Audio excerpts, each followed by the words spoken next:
Thank you very much. Thanks everyone for joining us today, and Dr. Massicott for that kind introduction.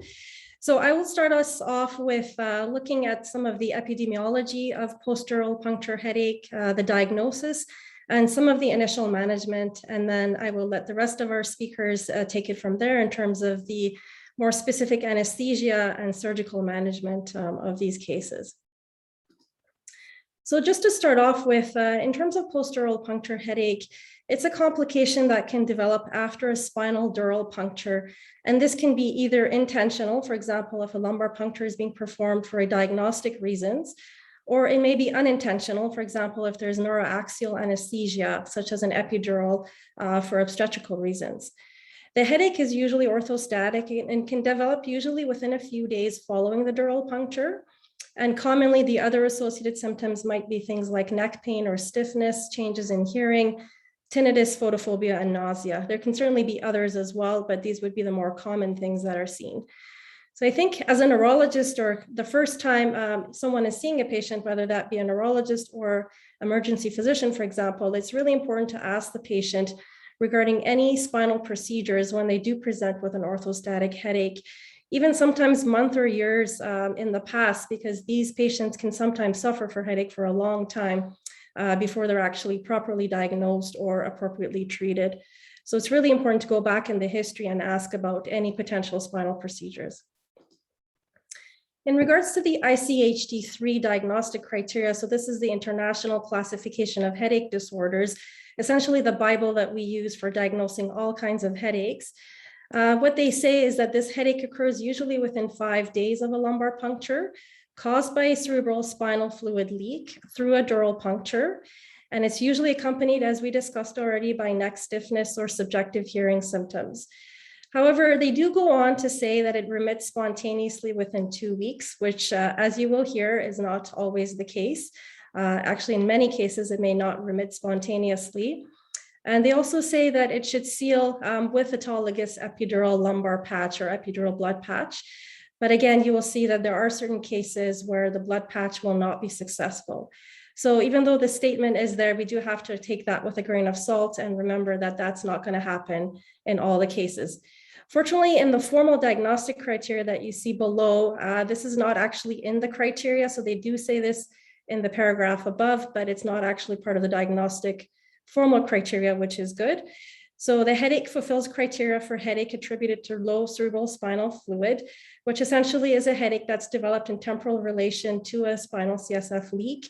Typically, there needs to be either a low CSF opening pressure, less than 60 millimeters, or evidence of leak on imaging. So again, we do have to remember that not all patients with a spinal CSF leak will actually have a low opening pressure. Many will have normal opening pressures. And some might have a leak that's difficult to find on imaging. So we do have to, again, keep that in mind. The other factors that need to meet the diagnostic criteria include dural puncture that's been performed and headache that's developed within 5 days of the dural puncture. And of course, we always say not better accounted for by another type of diagnosis. So those would be the formal diagnostic criteria. In regards to, what is the incidence and what procedures actually lead to these headaches from occurring? So these are some that are listed. These would be the most common types of procedures.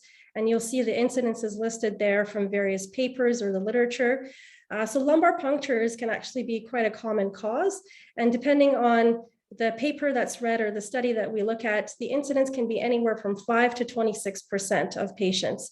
And we'll speak to this later as well, but the needle type that's used actually does make quite a significant difference in regards to doing lumbar punctures or other procedures. So that may be why there's some variability in these numbers that we see.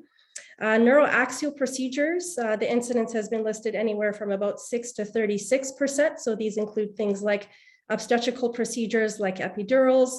And in the case of C-sections specifically, one of the larger papers that looked at a number of studies, actually, one of the systematic reviews said that about 23% of cases can potentially lead to post-dural puncture headache. And then there's also regional anesthesia for surgery, but the incidence of that is not well documented. So we don't know exactly how many of those cases lead to post-dural puncture headache. There's interventional pain management strategies that also, again, we don't really know the incidence very well. It's not been well described or documented in the studies, other than for epidural injections, which there was a few studies listing approximately a 2% incidence of post-dural puncture headache. Other things potentially like spinal cord stimulation placement, intrathecal procedures, such as inserting a baclofen pump, those can be higher in terms of post-dural puncture incidence. And then surgeries of the spine as well, of course. So inadvertent dural puncture that can happen. And again, various literature states about 1 to 5% of cases can potentially lead to post-dural puncture headache. What are some patient risk factors now that can lead to this? So there are certain risk factors that make it more likely for an individual patient to actually go on to develop post-dural puncture headache. So the first is actually female gender. And we don't know the exact reason for this, but it seems that, that if you look at the odds ratio, so what are the odds of a male developing this compared to a female? The odds ratio for a male is about 0.55 compared to a female. So females sounds like, overall, they're about twice as likely to develop this. And potentially hormonal factors play a role, but we don't really know for sure why that is. The other thing is younger age. So younger patients tend to be more susceptible to developing post-dural puncture headache. And generally less than 40 years is what seems to be in the literature as being a more susceptible age. The thought is that the dura has higher elasticity when the patient is younger, which makes it more likely to gape when there is a dural puncture, and therefore a leak can happen more likely. We also know that pregnancy can be a risk factor, and that, of course, is partly related to the fact that procedures are done during pregnancy much more commonly for analgesia or other respects. But also there seems to be some thought that increased estrogen levels or vascular tone may play a role in changing the dural elasticity as well. And then if there is a leak that does occur, vaginal delivery can potentially worsen that to some extent. It's thought that the increased CSF pressure during the second stage of labor may actually increase the size of the dural puncture. So that's just something to keep in mind in someone who might have already a spinal CSF leak. And the other things is that we also know that patients that have a previous history of headache, for example, migraine in the past, are also more susceptible to post-dural puncture headache. The other things that have been noted is that if patients already have a low CSF opening pressure, or if they have a low BMI, they're also more susceptible. And the BMI, we do know that certainly the opposite applies as well, in that patients that have high BMI are more likely to develop intracranial hypertension or high pressure. So it does seem to fit that patients with low BMI would be more susceptible. And then there's also the older age population, where if there's more advanced degenerative disc disease of the spine, spinal stenosis, scar tissue, or other things that might obliterate the epidural space, that could also lead to a higher level of post-dural puncture headache. Sorry. So, the other thing to keep in mind is the needle type and size. So there's been actually a lot of literature looking at this, and I'm sure that Dr. Carroll will potentially touch on this as well, but the needle size and shape does seem to make a difference. So we have the needles that are what we call cutting or traumatic needles, an example of one shown there at the top, the Quincke needle. And then there's ones that are felt to be atraumatic or pencil point that you can see below there, such as the Whitaker or the Sprott. And so the atraumatic needles are felt to be better overall to use, and I'll show you some literature in regards to that. And then there's some examples on the right that you'll see there of the pencil point spinal needles that were developed over time, and just with various designs in terms of where the opening might be and where the stylet is. So in all of them from A to D, the stylet is inside, whereas the last one there, the ball pen, the stylet is actually the needle tip. And I haven't seen that one used very commonly, but certainly some of the others are in use. So in regards to, what are some of the procedural related factors that can increase or change the likelihood of developing post-dural puncture headache? And quite a bit of literature has actually looked at this, and there's quite a few systematic reviews and meta-analysis where many studies have been looked at overall. So one of them was a Cochrane systematic review that was done in 2017 that looked at 70 studies and over 17,000 participants. And here they actually found that traumatic needles showed a higher risk of post-dural puncture headache versus atraumatic needles.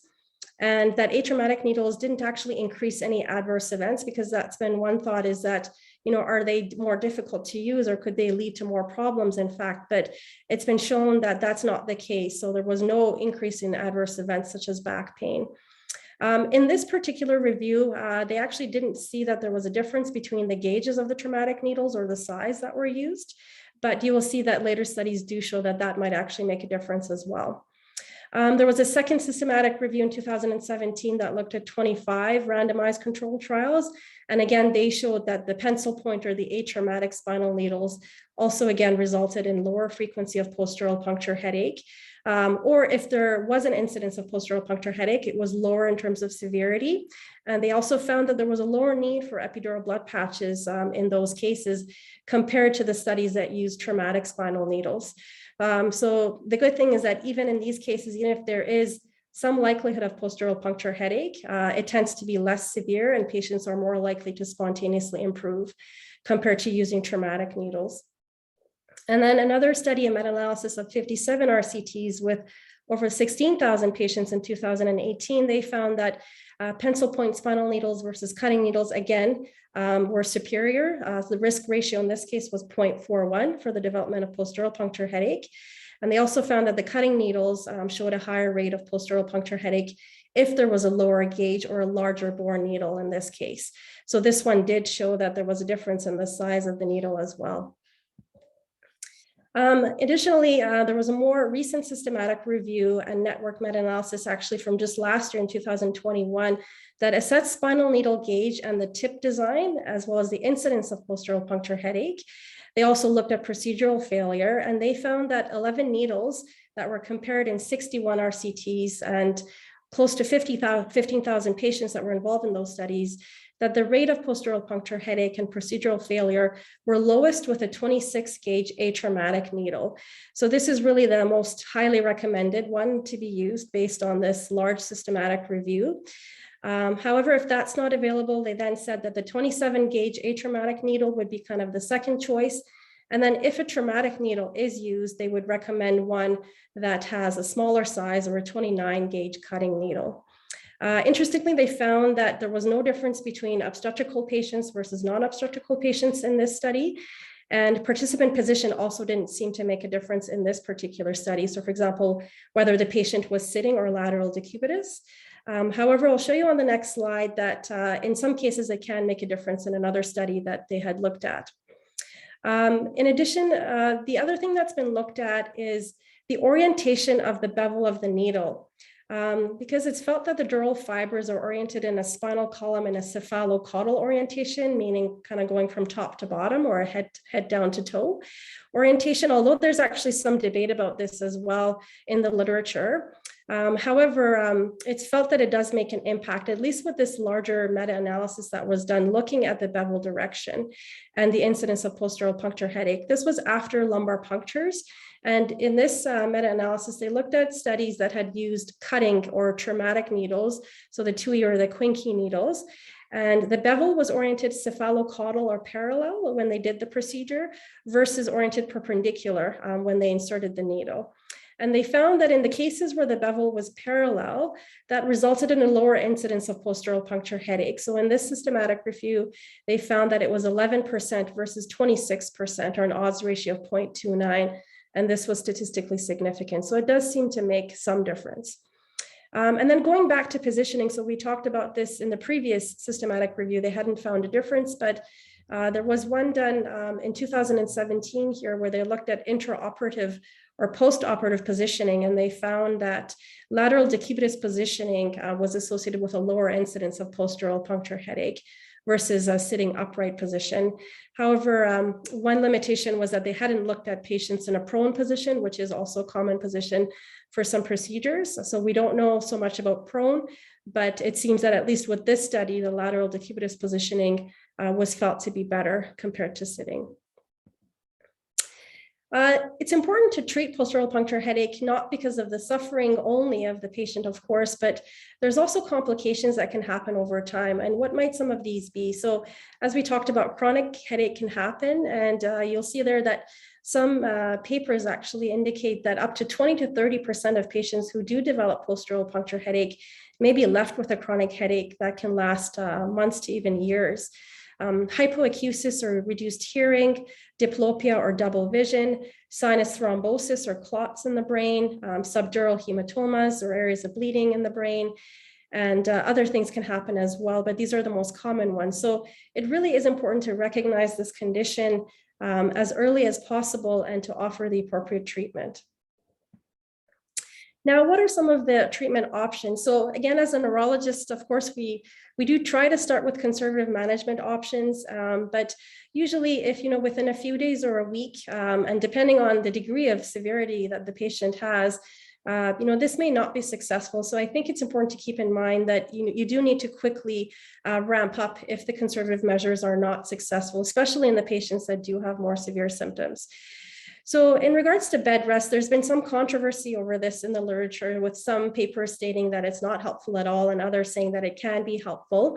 It certainly does help relieve the symptoms once post-oral puncture headache develops.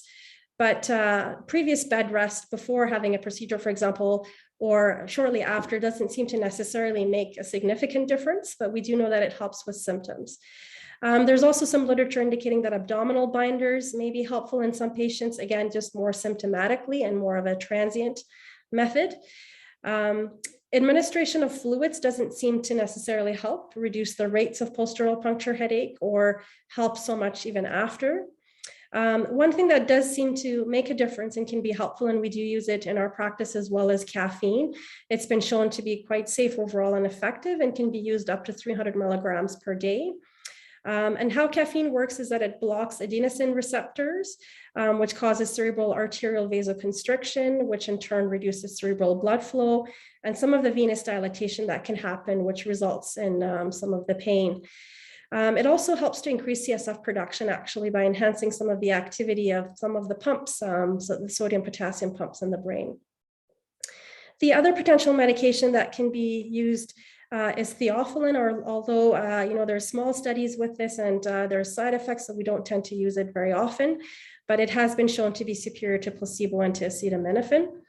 And then other things such as steroids, there's some case reports that it may be successful, but we really don't know for sure. There's no good randomized or large studies in this regard.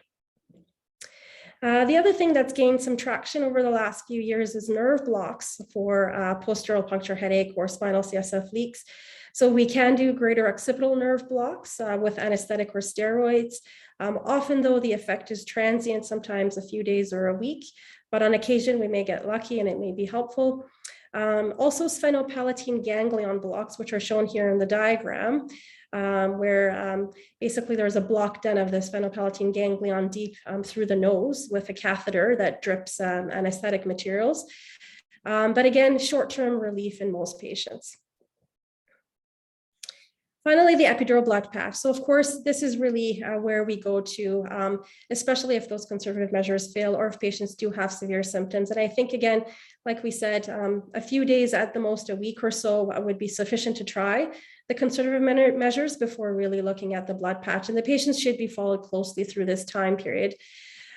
So the epidural blood patch is often, but not always, an effective treatment. So you'll see down lower there that in most cases, about 61 to 98% of patients can have full relief of their pain, but it's certainly not all patients. And it involves injecting autologous blood into the epidural space. Again, most of the literature indicates that somewhere around 20 mLs is felt to be sufficient for this particular type of headache, post-oral puncture headache. They've looked at lower volumes or higher volumes, and 20 seems to be generally what's felt to be adequate. But of course, it does change case by case. And many patients do have immediate relief, which is felt to be related to the volume effect of the blood patch. As we talked about, not all patients have successful relief of their pain. And about 20 to 30% of patients are left with chronic headaches. Unfortunately, that can last months or years, or until they're given more appropriate treatment, if that is available to them or possible. So typically, if patients do feel epidural blood patches, typically we would try at least a few. Then the next step would be looking at doing some imaging to get some better characterization of the leak. And then surgical options could certainly be entertained at that point. So the take-home points, I think, from this discussion is that post-dural puncture headache is classically an orthostatic headache that develops within a few days of a dural puncture that may be either intentional or unintentional. It's a common condition, in fact. And of the patients that do develop post-dural puncture headache, up to 20 or 30% can actually experience chronic symptoms. So it's not something to be taken lightly. Some of the more common risk factors include the female gender, being younger age, pregnancy, and low BMI.